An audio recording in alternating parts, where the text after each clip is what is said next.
Assalamualaikum warahmatullahi wabarakatuh. Halo semuanya, apa kabar? Kenalin, namaku Fatika Fikrian. Aku adalah mahasiswa dari Institut Kesehatan Hermina, program studi D3 Farmasi. Hari ini aku lagi berada di suatu tempat. Ada yang tahu nggak sih ini tempatnya di mana?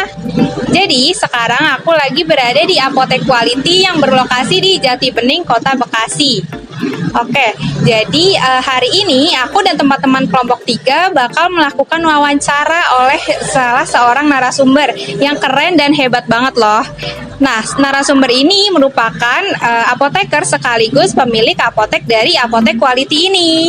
Baik, wawancara kali ini bakal mengangkat topik seputar strategi marketing bisnis di apotek. Bagi kalian yang mau memulai usaha di usia yang muda, topik ini cocok banget loh. Yuk, bagi kalian yang udah kepo dan penasaran, kita masuk aja dan lanjut kepoin keseruan kita.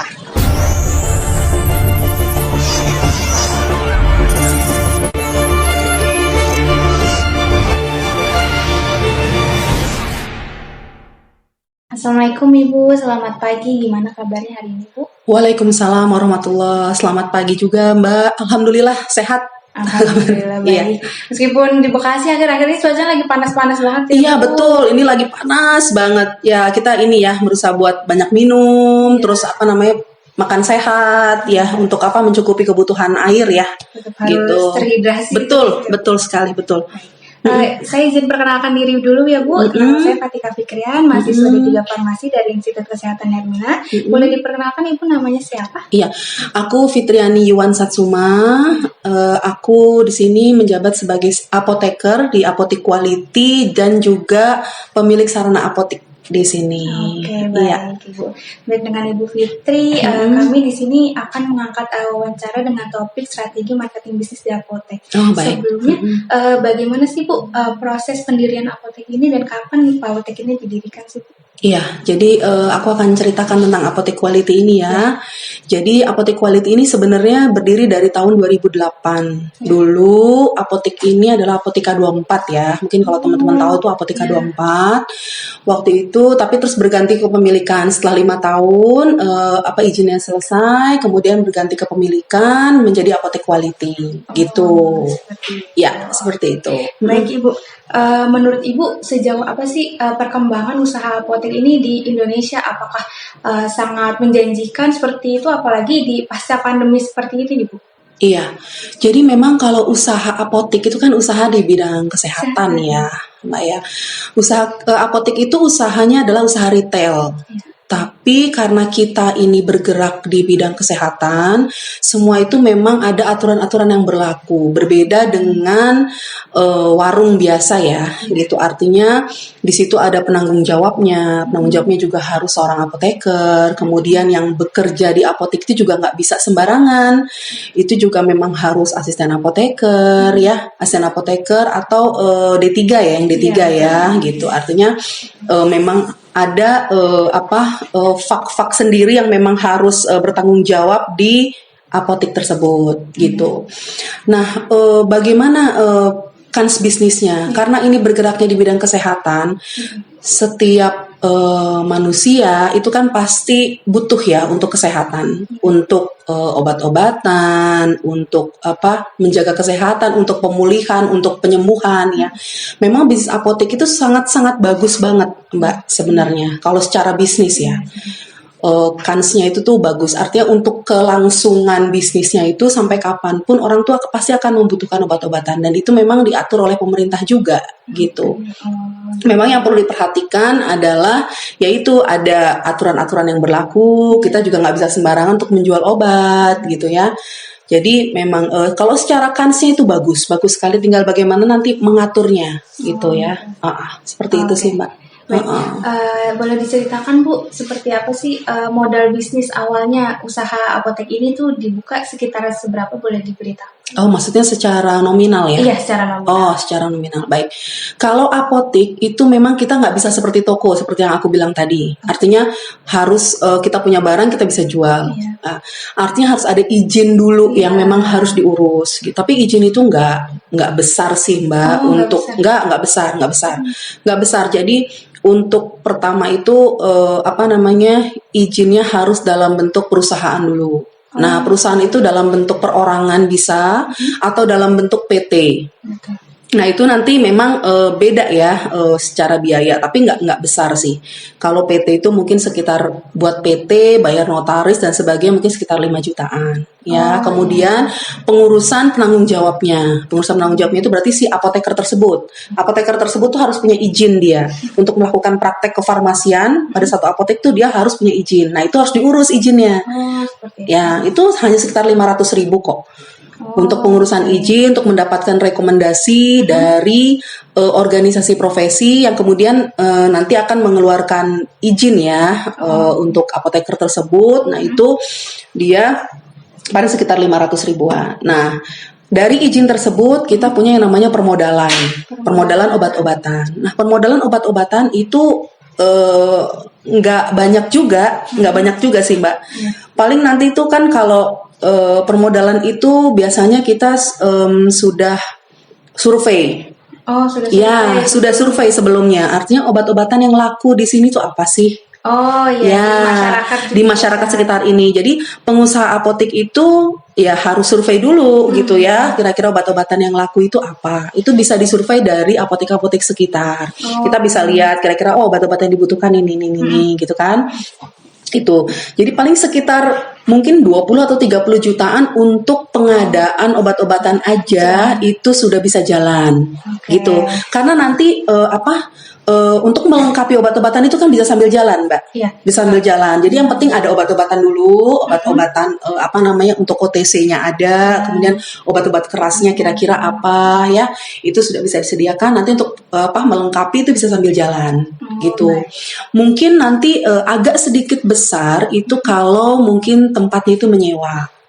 Ya, sewanya itu berapa ya gitu. Kalau untuk pengadaan obat-obatannya sendiri sih nggak besar ya. Tapi mungkin tempatnya itu dia nyewa atau dia milik sendiri. Nah, seperti itu. Paling itu aja sih. Kalau untuk pengadaan obat-obatan dan izin untuk apoteker, kemudian untuk izin apoteknya itu sendiri nggak besar. Seperti aku tadi obrolin itu aja. Berarti untuk apotek ini tuh sewa atau milik sendiri? Kalau untuk apotek quality ini aku sewa. Oh, aku sewa. Ya, ini sewa Mbak. Ini sewa. Ini 75 juta per tahun. Ya, 75 juta per tahun. Tapi aku dapat 2 tempat. Oh, 2 tempat. Ini aku dapat 2 tempat. Jadi bawah sama atas. Nah, atas ini itu aku sewakan lagi ke tempat ke lain kebetulan ada dokter kecantikan di sini ya, jadi kita bagi 2, sewa 75 juta itu kita bagi 2, jadi apotek ada dengan dokter kecantikan ada, jadi apotek juga bebannya juga nggak terlalu berat ya. Seperti itu. Jadi memang untuk sewa itu betul-betul memang itu kos yang lumayan mengambil tempat agak besar sih untuk biaya operasional gitu. Jadi memang harus dipikirkan betul dengan nilai 75 juta itu berarti aku harus nutup berapa banyak gitu kan. Nah, berarti yang atas aku sewakan seperti itu. Tapi yang memang masih relate dengan bisnis apotek. Iya. Ya, gitu masih relate bisnis apotek. Jadi kebetulan ada dokter kecantikan yang mau praktek, ya udah aku sewakan di atas. Gitu. Berarti bekerja sama dengan dokter kecantikan juga bekerja sama dengan dokter kecantikan, betul. Selain dokter kecantikan apa bekerja sama dengan klinik juga Bu seperti itu? Iya, jadi untuk meningkat memang gini, di bisnis apotek itu kalau dulu mungkin apotek tidak terlalu banyak ya Mbak ya. Kalau sekarang itu memang sudah banyak ya apotek, apalagi di daerah, kalau aku khusus aku nih daerah Jati Bening ini memang banyak kita saingannya. Ya, saingannya banyak. Artinya kita memang membutuhkan strategi marketing yang agak sedikit di-push ya. Gitu. Jadi aku di sini memang harus satu bekerja sama dengan dokter kecantikan di atas, kemudian aku mengadakan kerjasama dengan klinik juga, gitu. Karena klinik itu kan dia tidak bisa pengadaan obat-obatan sendiri ya. Klinik itu dia harus punya apotek sendiri atau dia bekerja sama dengan apotek lain. Nah, disitulah peluang bisnis aku. Ada salah satu atau 2 apotek yang memang tidak punya klinik yang tidak punya apotek. Akhirnya aku bekerja sama dengan klinik tersebut untuk pasiennya menebus obatnya di sini. Di sini. Ya, seperti itu. Terus ada dokter umum juga. Oh Ya, dokter umum juga yang memang mau berpraktek di sini. Jadi di belakang apotek ini aku membuat ruangan untuk dokter umum berpraktek. Karena memang aku lihat animonya, kebutuhan untuk pasien itu berobat ke dokter itu ada. Dan di sini juga semua apotek-apotek di sini rata-rata bekerja sama dengan dokter umum. Jadi aku juga di sini mengikuti tren lah, mengikuti tren. Iya, jadi aku juga di sini aku ada dokter umum. Jadi kebutuhan pasien pada saat butuh dokter, ada dokternya. Seperti itu. Bu, berarti terkait dengan dokter kecantikan, dokter umum dan klinik lain itu cara membangun relasinya bagaimana ya Bu? Apakah Ibu itu teman Ibu juga atau itu saudara atau seperti apa Ibu? Oh iya, jadi alhamdulillahnya memang karena aku profesinya apoteker gitu ya, aku juga banyak kenal juga dengan dokter gitu ya, dan teman-teman semua tuh teman-teman sejawat aku gitu ya. Jadi memang kalau untuk dokter umum aku memang membuka lowongan pada saat itu. Ya, pada saat itu aku membuka lowongan dan kebetulan ada dokter yang datang ke sini melihat dan ternyata dia pikir bagus di sini untuk berpraktek gitu. Ya udah kita ke sini. Nah, untuk dokter kecantikan juga sama, Mbak. Gitu. Jadi aku membuka lowongan juga untuk aku menyewakan tempat di atas. Gitu. Seperti itu, dan memang kebetulan di sini juga ada klinik-klinik kecantikan, artinya potensi untuk bisnis klinik kecantikan di sini itu bagus ya gitu. Akhirnya dokter kecantikan ambil di atas. Gitu.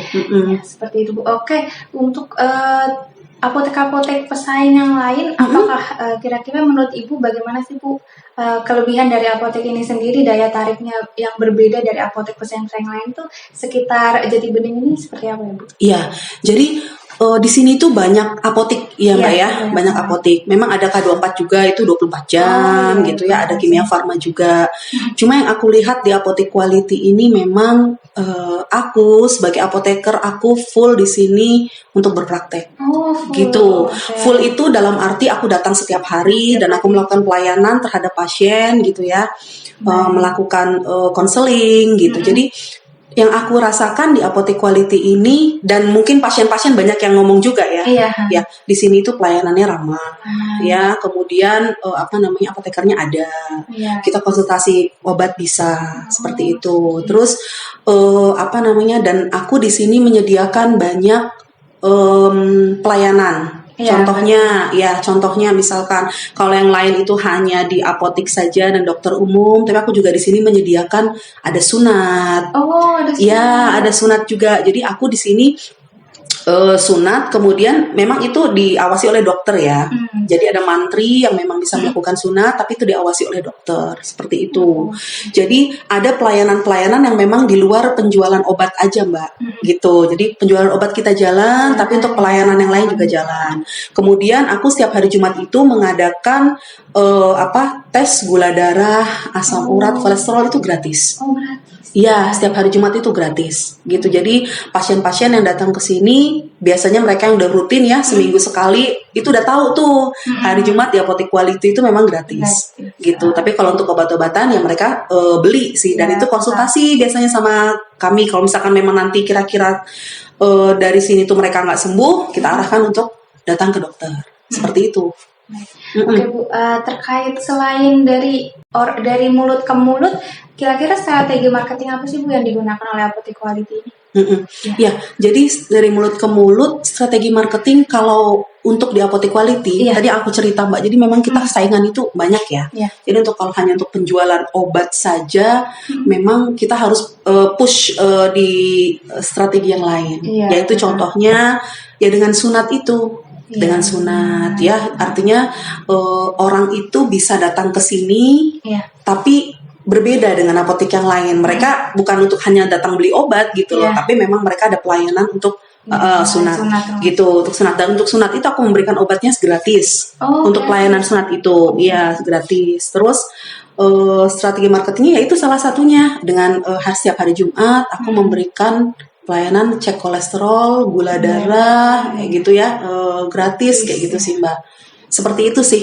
Kemudian Untuk apa saja sih media yang Ibu gunakan untuk strategi marketing itu? Apakah ada sosial media Instagramnya seperti itu atau cuma ada flyer-flyer tertentu gitu Bu, untuk dibagikan ke Iya. masyarakat? Untuk sosial media pasti ada. Iya, Karena kan memang kita sekarang sudah arahnya ke sana ya. sudah Untuk sudah arahnya ke media sosial memang. Dan itu mau nggak mau kita sudah harus belajar, sudah harus berkembang. Aku Facebook ada. Facebook ada, Apotek Quality ada, Facebook.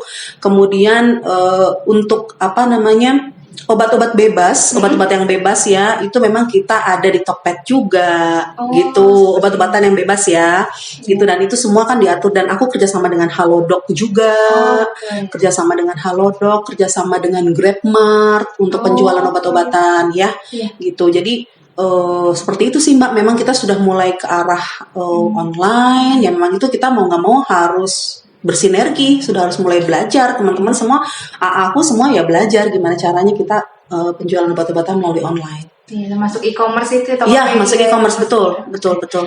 Baik, Ibu. Kira-kira hambatan dan kesulitan apa saja sih Bu selama proses pendirian apotek ini dari dulu hingga sekarang? Oke. Hambatannya, kesulitannya adalah memang karena kita apotik ya Mbak ya, jadi memang yang aku bilang pertama itu adalah kita nggak bisa sembarangan jualan obat juga, ya gitu. Memang kita ini seperti retail sebenarnya, tapi ada memang aturan-aturan yang harus kita tegakkan di situ. Jadi nggak mudah untuk bisa menjual begitu saja obat-obatan gitu ya. Aku tidak bicara narkotik psikotropik ya, kalau itu sudah pasti kita ya. Tapi memang obat-obatan yang lain itu memang harus diserahkan oleh seorang apoteker juga, seperti itu. Sebenarnya itu bukan hambatan ya Mbak, tapi memang itu yang harus kita nggak bisa sembarangan lah istilahnya, seperti itu ya, nggak bisa sembarangan. Terus yang kedua, mengatur cash flow, Mbak. Mengatur cash flow obat-obatan. Artinya kita beli obat ini, terus kan tetap aja bisnis apotek itu adalah bisnis retail sebenarnya. Ya kan seperti toko ya, gitu. Jadi gimana caranya kita bisa mengatur antara pengeluaran dengan pemasukan gitu. Terus memang harus berpikir yaitu strategi marketing yang memang bagus, karena kalau di tempat aku di Jati Bening ini memang saingan banyak gitu. Jadi memang harus kita berpikir bagaimana caranya kita bisa berkembang lagi gitu kan, bisa lebih baik lagi, seperti itu sih. Kira-kira strategi marketing yang Ibu gunakan tadi apakah efektif untuk meningkatkan omset penjualan? Sejauh ini lumayan Mbak, lumayan. Iya gitu. Jadi pertama memang obat-obatan itu kita ada ya, tapi memang kan di apotek lain juga ada gitu. Nah jadi aku harus berpikir bagaimana orang itu bisa datang ke sini. Kalau obat lebih murah itu kita sudah lebih murah. Sudah lebih murah. Ya sudah lebih murah. Kemudian kelengkapan obat juga udah kita lengkapi gitu ya. Tapi memang kita harus sesuatu yang beda gitu, yang beda dari apotek lain. Nah, yang beda tuh apa? Strategi marketingnya ya itu tadi yang aku bilang, kita sunat, melakukan ada, karena di sini nggak ada sunat, jadi metodenya metode super ring. Super ring itu bagaimana? Ya, metode super ring itu adalah metode terbaru dari sunat, tapi dia tidak menggunakan jarum suntik. Oh, itu tidak sakit atau bagaimana? Ya, jadi itu sangat minim dari sakit. Oh, sangat minim. Ya, sangat minim sakit. Jadi obat biusnya itu kan biasanya kalau yang lain disuntik ya, disuntikan. Tapi kalau ini tidak disuntikan, jadi ditembak dengan satu alat, di mana nanti si obat bius itu dia akan menyerap ke dalam kulit. Akhirnya di situ terjadi baal ya, bius, baru kita kerjakan dengan metode super ring. Nah, disebut super ring itu apa? Super ring itu seperti ada cincin, dan cincin itu memang sudah mendapatkan izin edar dari Kementerian Kesehatan juga, seperti itu. Nah, itu nanti yang akan dipasang ke sunat itu ya, akan dipasang, dan itu nanti akan lepas sendiri, Mbak. Jadi itu sangat tidak sakit. Yang satu karena tidak menggunakan jarum suntik. Kemudian anak itu bisa langsung beraktivitas.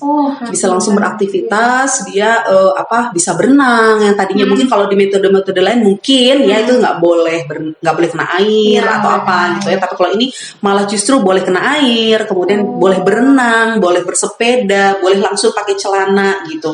Jadi itulah kelebihannya di sini metode Supering gitu. Mungkin kalau di tempat lain masih menggunakan metode yang konvensional gitu ya. Kalau di sini memang sudah metode terbaru gitu. Jadi itu yang membuat satu daya tarik untuk meningkatkan omset sih Mbak gitu. Jadi memang kita bekerja sama intinya tuh dengan nakes-nakes yang lain. Contohnya dokter ya, kemudian yaitu ahli yang memang bisa mengerjakan sunat seperti itu. Kayak gitu sih Mbak. Baik. Apa aja sih Bu tips and trick nih bagi generasi muda yang mau memulai usaha di usianya yang masih belia? Kira-kira apa aja sih Bu tips and triknya? Maksudnya ini untuk usaha apotek ya? Iya, usaha apotek. Iya. Jadi usaha perapotekan itu memang usaha yang akan long lasting sih Mbak. Yang akan long lasting karena semua orang pasti butuh sehat, semua orang butuh obat, semua orang butuh multivitamin gitu. Tapi memang usaha apotek ini harus dijalankan dengan betul-betul oleh profesinya. Ya. Seperti apa ya, seperti apoteker yang ada di situ, kemudian asisten apoteker yang ada di situ. Kalau apoteker itu betul-betul terjun ke dalam usaha apotek, memberikan konseling, bertemu langsung dengan pasien. Jadi bukan hanya di belakang layar ya, bertemu langsung dengan pasien, kemudian tahu apa yang mereka butuhkan dan bisa memberikan konseling obat. Pelayanan PIO itu pasti akan membuat apotek tersebut maju.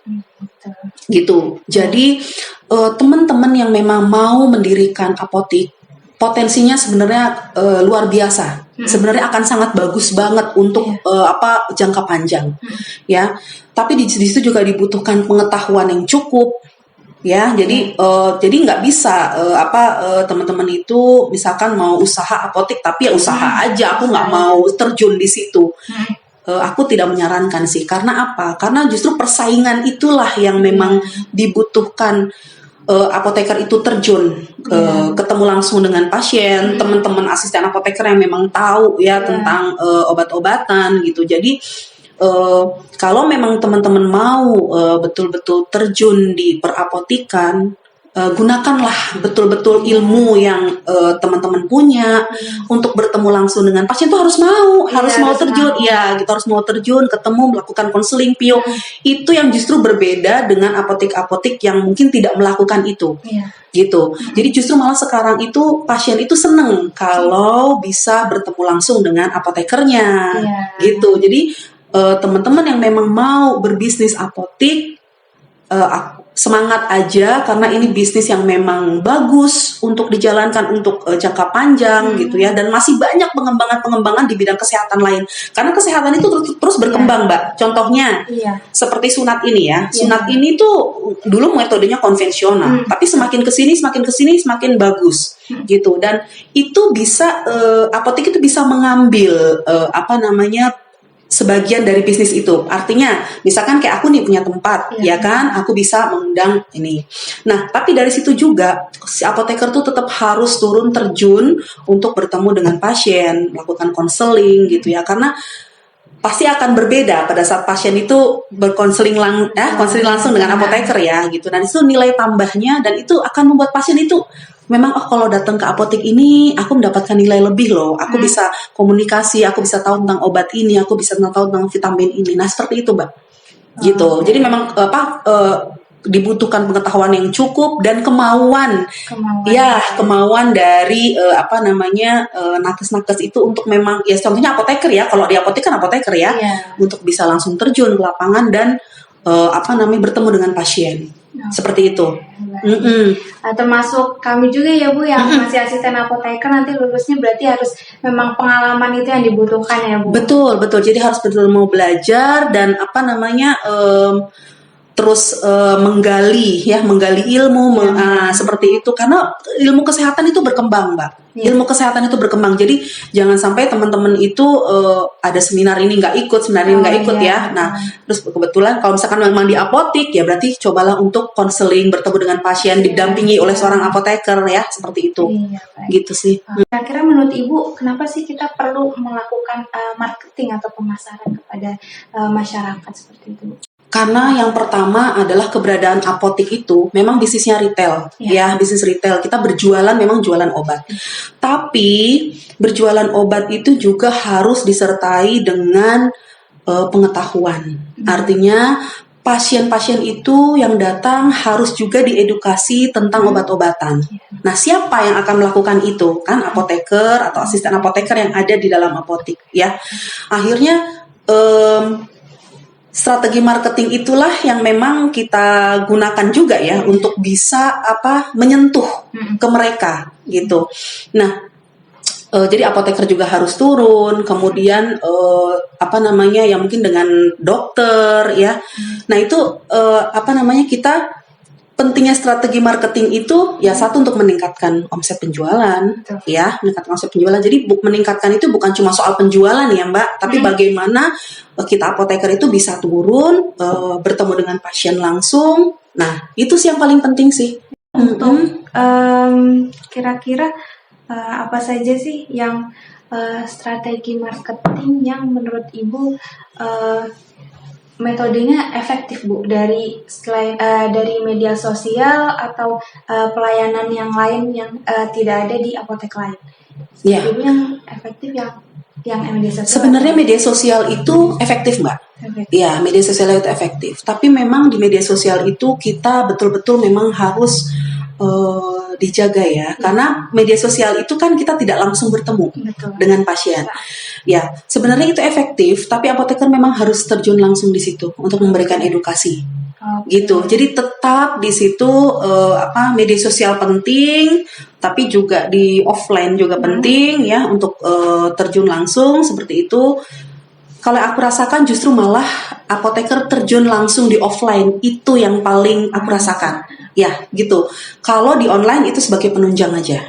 Tapi kalau apoteker terjun langsung bertemu dengan pasien itu strategi marketing yang menurut aku lebih optimal.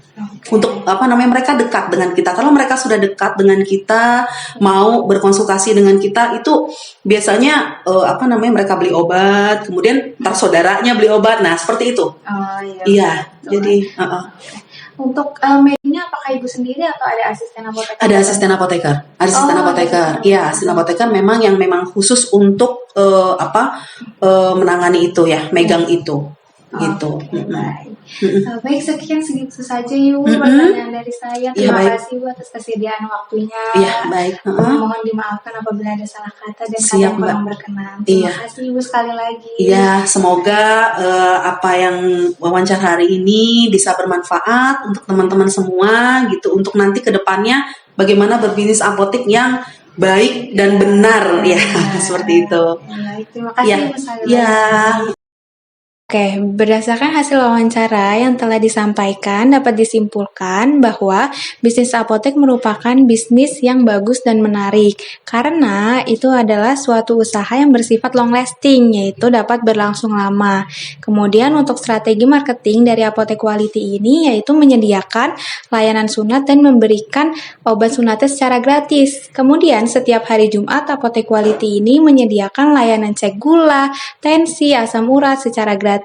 Kemudian bekerja sama dengan dokter umum dan juga mempromosikan apotek ini di sosial media seperti Facebook dan juga Instagram, serta menjual produknya di e-commerce seperti Tokopedia dan Halodoc.